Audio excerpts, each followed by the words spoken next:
Hey guys, so quantum mechanics, as we all know, is one of the coolest and most incredible fields of science and is responsible for crazy effects like quantum tunneling, quantum entanglement. It's quantum entanglement between the quantum states of Posner molecules in your brains. Do you guys just put the word quantum in front of everything? But what is it actually like to be a scientist studying quantum mechanics?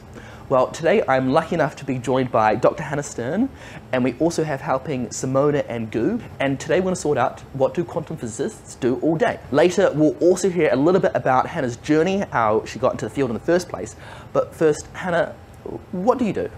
Well, Sasha, I'm a hands-on experimental scientist, which means I work in this laboratory each day. And as you can see, my laboratory is not filled with vials and solutions, but it's got optics and mirrors and lasers, because I'm interested in studying quantum mechanics and in particular light. And what is the broader research question your lab looks at? So in our lab we are studying materials that can form the basis of quantum communication or quantum encryption technologies. And the reason we're doing this is because we all take for granted at the moment that if I send you a WhatsApp message, it will be private. But this might not always be the case, and one day if we have very powerful computers, our communication may not be ultimately secure. And so in our lab, we're building technologies that are ultimately unhackable because they're based on the laws of quantum mechanics. Okay, and so what is it about these new technologies that make them fundamentally unhackable? So these technologies use single particles of light, or photons, to send messages. And the reason why this is ultimately secure is because if a single particle of light is interfered with, then we all know because the particle has changed.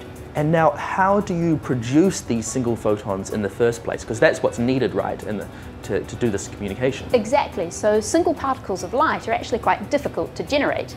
And we work with materials that emit single photons at a time. And these materials are fabricated in the clean room. Okay, and I understand Gu is going to show us around a little bit? Exactly. He'll take you into the clean room. Hi, I'm Gu, so let's go to the clean room.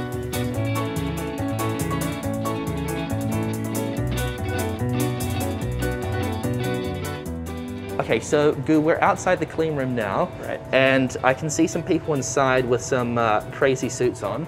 Yeah. Now, why do we need to go into a clean room, and what is special about it? The reason we work in a clean room is because there is no dust in that room.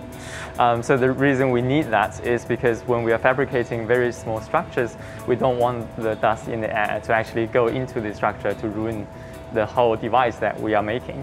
Okay, and I guess we have to put on some suits to make sure our clothes or hair doesn't bring in dust particles as well. Exactly. Okay, so you need to put all of this on. First, put your hood on. The other way. Like this? Yes. Next. So you need to put the buttons on. Yep. So yeah, hold the sleeve. This is just majestic, you know. Put your arm into the sleeves. And this to be really easy to do on the other side. Clean room gymnastics. You're getting there. My life. Oh no, that's not going to do. Great, fantastic. I've never seen this before. Ta-da! Oh, well I'm having some more issues. Clearly, putting on shoes is something I still struggle with at 24 years old. Okay, so we have Hannah. Give us a little twirl. How do I look? Chanel. Ready for the catwalk. And then Gu, looking very handsome. We're not winning any fashion contests. No, this is completely ruining my outfit today.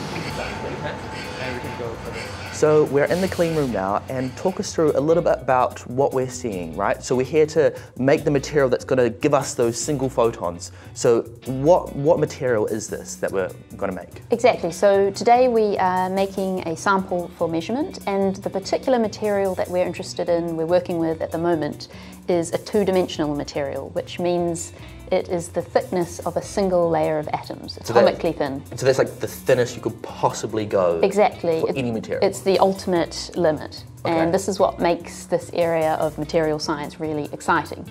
And so the name of the material we work with at the moment is called hexagonal boron nitride. It's made up of boron and nitrogen atoms.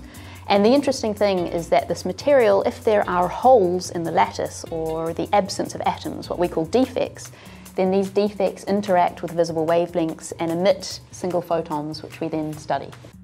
Now, talk us through a little bit about the steps that you need to take to make this HBN material. Right, so the HBN is grown in a big reactor on a particular surface, and we don't want it on that surface for our measurements, so we bring it into this lab and we use very sensitive methods of cleaving the material off, placing it on another surface, and then cleaning it either with different chemicals or ion bombardment, this types of fancy things. Okay, just casual ion bombardment, no big deal there, yeah. Sometimes what we also do is we evaporate metals on top, like gold, to make new structures on top of our material, which can enable us to do more advanced experiments if we want to deliver microwaves or something like this. And so all of this stuff around here, Yeah, like, that's real gold. that's all real gold? Yes, that's real gold. All of it's real gold? Yes, exactly, yeah. But I guess it's like a very thin surface, right?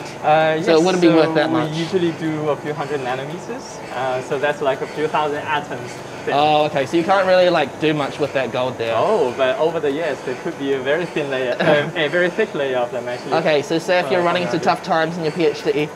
No, but... So we've shown you the clean room where we prepare our layered materials for measurement. Now we're back in the lab where we're going to show you how we actually study the single photons that are emitted from these materials. And I'm standing here with Simona, and what we're going to show you is how we use this setup to stimulate our materials to eject single photons, which we then direct towards a detector to measure how they are emitted over time. So as Hannah was saying, we use a confocal microscope to investigate the light that is emitted by our material. Now when you think of the word microscope, you might think of something that looks a bit more like this, right? Where you have some white light that you shine and you look through the eyepiece to see an image. But actually we use something called an open microscope, which basically just means that all the components are out here in the open for you to see and for us to use. And it just means that we have a bit more control over the kind of experiments that we run. And so we use various mirrors and lenses to make the light go in different directions and do exactly what we want it to do. So if you follow me over here, you can see the path that the laser follows. You can see that the laser follows this particular path where we've put in a bunch of mirrors to make it go where we want it to go. And so the laser follows this path and then all the way down here until it reaches this objective lens. Now the objective lens is what is the component that's going to focus our light down to a very, very small point. And so essentially what happens at this point is that the material will absorb the energy from the laser that will excite those transitions in the way that we want, and then the material will emit some light, emit some photons. And so what we do is, because that's the signal that we're interested in, we send the emission way back down, the same path that the laser follows. But we have this bit here where the emission will come this way, and then it'll follow this path, and it'll bounce off this mirror, this mirror, this mirror, and then go through these lenses. And so we'll collect our signal inside this fiber, which is connected to our detector. So why don't we take a look at what this looks like on the screen. So before we run the experiment, just a bit of context on what we're looking at today. So this is the sample that we have mounted, which here you can see a white light image, so just taking with a normal microscope, and you can see that's on the order of, on the order of millimeters. So we have this huge area 2D material that we're looking at. Now here we have our silicon substrates, and then this blue bit is our material that you've seen. You can see here it's kind of like folded in upon itself. And so what we're going to look at now is we're going to shine our green laser on this sample, and we're going to scan it over a region, creating a sort of map of the light that's emitted. So we're going to collect the light from our sample and look at what that looks like, but we're going to zoom in on a very, very small spot. Yeah, exactly. And what we're really interested in finding is atomic scale regions that emit a lot of photons, so a high count rate of photons that have a relatively narrow energy range. And these are going to be useful for building the types of technologies we need, where we require materials that can emit lots of photons at room temperature for deploying in cities or wherever one may need a platform for communication. So let's start the measurement. So we're just going to go to our software and click scan, and the laser is just going to start scanning over our sample. So this is going to take a little bit of time because it's quite high resolution. So at the moment we're just waiting for the measurement to run. It's going to take a while. So in the meantime, I just thought I would ask a little bit more about you and your journey getting into quantum physics and science in general. Yeah. Yeah, so it began in New Zealand where I did my undergraduate in chemistry.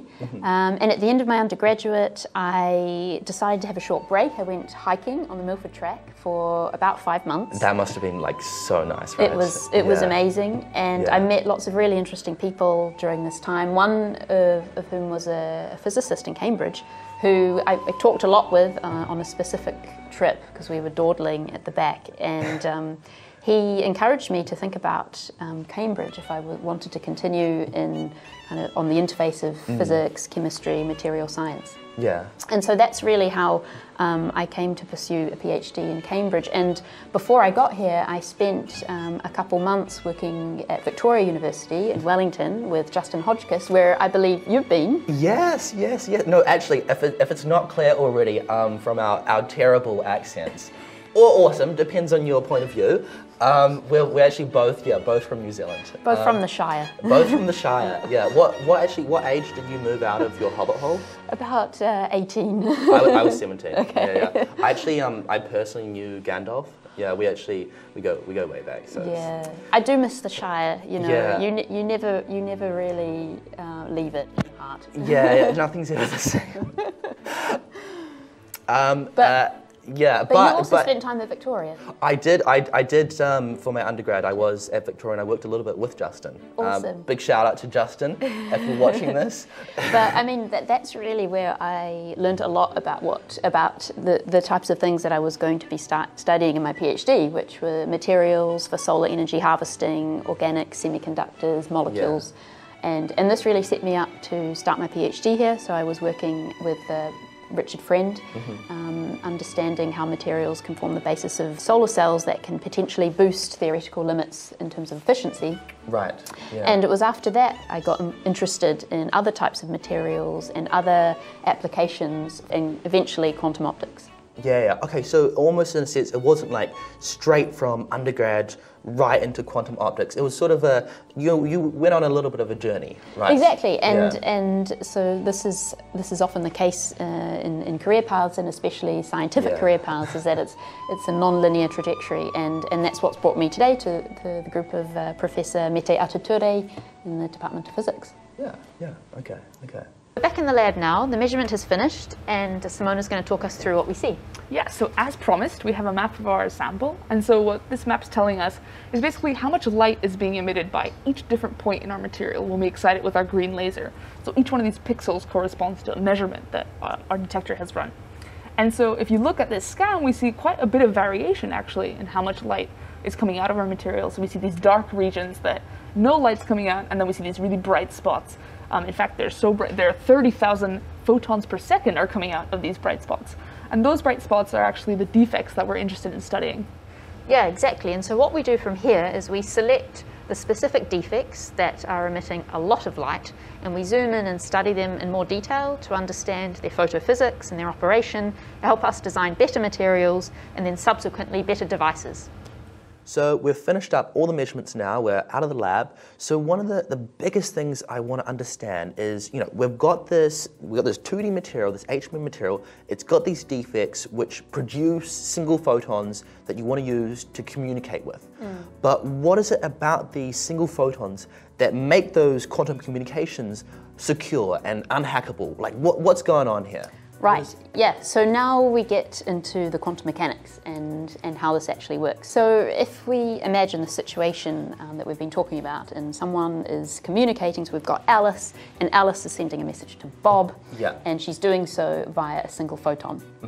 So when Alice prepares her photon, this photon is going to be in a particular quantum state, and it's defined by given quantum properties. And one aspect or one quantum property of a photon is its polarization. When Alice prepares her photon to send it to Bob, this photon is not strictly vertically polarized or horizontally polarized, but it's actually in a superposition state of both, which is kind of difficult to get your head around in an intuitive sense. But this photon is in this given superposition state, and it is sent in the superposition state to Bob. At which point Bob will measure this photon, and it is only upon measuring the photon that the photon collapses into one state or the other. and thereby yields to everyone in the network that this photon has been measured. And the reason that this makes the system secure is that if someone interferes, so let's say we have an eavesdropper called Eve who interferes with the photon and she measures it before Bob does, well, the state of the photon has changed when Eve measured it, so both Bob and Alice know that the message has been hacked. And so that's actually how the quantum mechanics is underlying the security in the network. Okay, so if I got this right, you send these single photons which are in a superposition of states, so kind of two things at the same time, yes. which is a bit confusing. Yeah. And then if somebody tries to intercept that message, that will collapse the state, and then the receiver and the sender will know. So they can kind of like send their message in like little chunks, and then if one chunk gets intercepted, then they cannot send the full message. And ultimately, like you'll Exactly. And so in reality, multiple photons are used successively or iteratively to send messages, and Alice and Bob compare how many got from Alice to Bob. But the security comes on the single photon level. Okay. Yeah. So we've got this awesome new quantum communication technology that you're developing, which gives you new powers to send messages completely securely. So how long is it going to be before normal people, the general public, get to use this technology to send messages, send WhatsApp messages? How long is it before we're going to get this technology in our hands? So widely available commercial quantum technologies are in all reality still some years away. And there's a lot of work to be done, both on the material end, which is really what our lab does, studying new materials, new applications, and also on the development, deployment, and commercial aspect of these technologies. There are, in fact, some commercially available quantum communication apparatus already available, but these are relatively limited, and probably widespread communication is still at least a decade away. But what we're doing in our lab is really trying to expand our exploration of material systems and different defects in different materials so that we can start to build a toolkit to design better technologies in this area. And in fact, communication is only one example of a quantum technology that's being currently investigated. Quantum sensing is another application of the types of defects that we work with. And quantum computation is another area where lots of different material systems are being actively studied and actively worked on in industry and in academia. But yeah, these are still a few years away. So we're just about to finish up now, and I guess one of the things I wanted to ask you, you weren't always doing materials for quantum communication, right? In your PhD, you're working, materials for solar energy, but sort of how was your PhD? How did you find it? What was the experience like working in Cambridge, studying in Cambridge, living in Cambridge? How did you find it compared to New Zealand, let's say? Right, yeah, so I mean, to sum up my PhD in a word, it was adventure. I mean, it was one big adventure for me, leaving New Zealand and coming here, and I thoroughly enjoyed it. I was lucky enough to have a great group and a great subject to study, but I also had time to do other things. I got into rock climbing in Cambridge and met friends here who are interested in sports and things outside of studying, so it's been a great time. Right, so it's not just 100% studying, like you're allowed to do other People in Cambridge do have lives as well. It's crazy, yeah. It's true. And I guess one of the other things, if there's anybody watching at the moment who maybe wants to go into science, quantum physics, quantum optics, what sort of advice would you give them to get into this field? Yeah, I guess what really helped me along the way was having a mentor. So in New Zealand, I had a mentor. I mentioned Justin Hodgkiss. He encouraged me to come to Cambridge, and the mentor I met on the Milford track as well. Yeah. So I think have people who are going to support you and help you and are potentially a few years ahead of you in academia or in the career. So I would say find a mentor, and also be curious, be confident, be brave. Sometimes it takes a bit of bravery to step out of your comfort zone and do something, but it will be worth it. Yeah. This is it. This is what? If I take one more step, it'll be the farthest away from home I've ever been.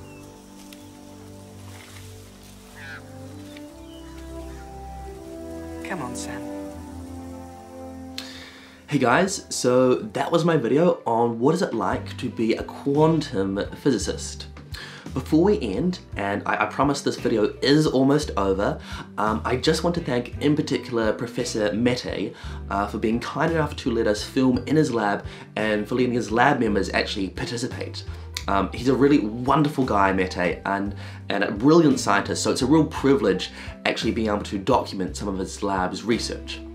Massive thanks also goes out to Simona and Gu for being amazing and helping out so much. And then finally to Hannah for being an absolute star. She's an inspiring and wonderful person and also a brilliant scientist. So and we had a great time making the video as well. So thank you so much for that. So that's it from me. Thank you for watching me do my best to rip off Quentin Tarantino and for also watching my very high-level graphic effects. Hopefully the next video won't take so long to make. If you know anybody who likes video editing, then let me know, please. But anyway, as always, consider subscribing to the channel. Helps me out massively, and let me know in the comments what topic or type of science you would like to see more of next. Alright, cheers.